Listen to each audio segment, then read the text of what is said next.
The quiet rebellion of existing. We are born into a world we did not choose. A world that asks us, from the very first breath, to play a game we never agreed to join. The rules are unwritten, the board is uneven, and the stakes are invisible. Yet here we are, moving our pieces forward, day after day. We may be poor, but we never lose hope. Hope, that quiet ember in the dark, flickers even when logic insists it should suffocate. But what if we paused, just once, to question the game itself?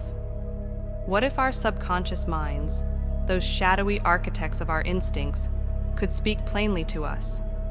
What if they whispered, "This is not a game you were meant to win. This is not a game you were meant to play at all." But we don't pause.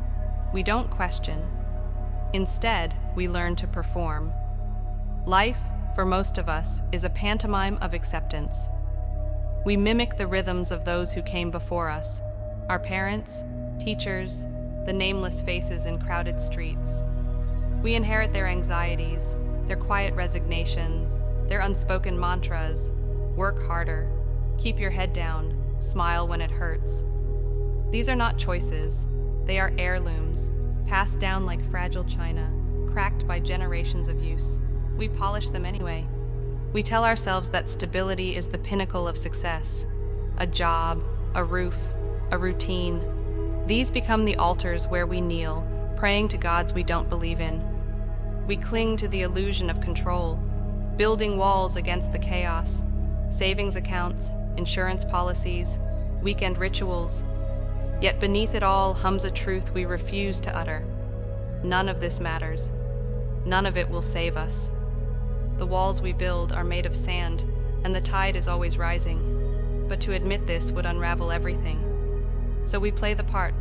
We laugh at the right moments. We ask about the weather. We say, "I'm fine," and we almost believe it. Survival is not a noble act. It is a raw, primal thing, a scramble in the dark. We arm ourselves with words sharper than knives, ready to cut down anyone who threatens the fragile fiction we've built. "I'm successful," we declare, as if repeating it makes it true. "I'm happy," we lie, carving the words into our skin until they scar over. We defend our choices with the desperation of soldiers in a war they've already lost.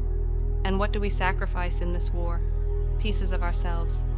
The dreams we called unrealistic. The love we called complicated. The truths we called too heavy. We bury them deep where they won't haunt us. But they do. They always do. We tell ourselves that survival is a victory, but survival is not living. Survival is a clenched fist. Living, really living, would require letting go. Here's the secret no one wants to hear. To cope, we must surrender. Not to failure, but to the absurdity of it all. We give in, not because we are weak, but because the game demands it.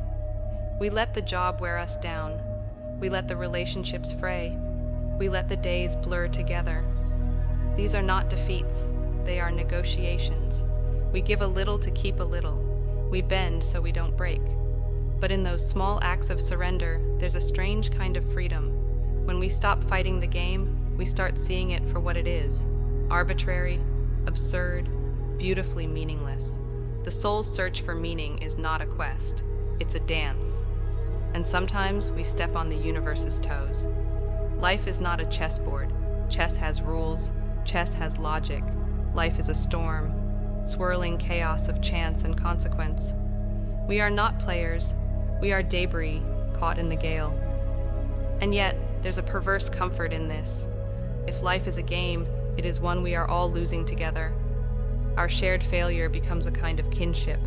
We find meaning not in winning, but in the act of playing. In the coffee shared with a friend, in the book that made us cry, in the walk home under a sky we'll never fully understand. These moments are not escapes from the game, they're rebellions against it. They're whispers of, "I am here, I am alive, and that is enough."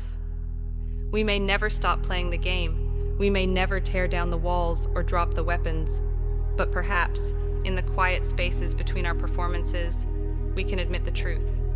This is all a fragile, fleeting experiment, a riddle with no answer, a song that ends mid-note. And maybe that's okay. Because if life is a game no one should choose to play, then our refusal to quit, our stubborn, aching hope, is the closest thing to victory we'll ever know.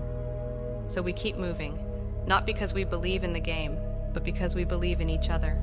Because somewhere, in the mess of it all, there's a truth worth clinging to. We are here. We are alive. And for now, that is enough.